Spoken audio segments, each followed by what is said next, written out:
कराची में मुस्तफ़ा आमिर कत्ल केस में अहम पेशरफ्त हुई है। सिंध पुलिस ने अरमगान के खिलाफ मनी लॉन्ड्रिंग की तहकीकात का फैसला कर लिया।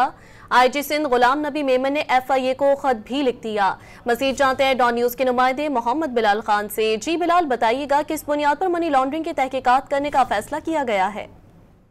जी बिल्कुल, देखिए मुस्तफ़ा आमिर कत्ल केस में अरमगान की गिरफ्तारी के मामले पर सिंध पुलिस ने अरमगान के खिलाफ मनी लॉन्ड्रिंग की तहकीकात का फैसला भी कर लिया है। IG सिंध गुलाम नबी मेमन की जानिब से FIA को खत लिखा गया है। खत FIA anti money laundering cell and counter financial terrorism को लिखा गया है, जबकि खत के साथ DIC क्राइम इन्वेस्टिगेशन का खत भी मुंसलिक किया गया है। खत के मतलब में बताया गया है कि लिखे जाने वाले खत में मुलजिम अरमगान के मालियाती फ्रॉड का जिक्र है, जबकि खत में FIA मनी लॉन्ड्रिंग एक्ट के तहत इंक्वायरी का भी इस तमाम मामले पर लिखा गया है। जी बिलाल, तफसीलात से आपने आगाह किया, शुक्रिया।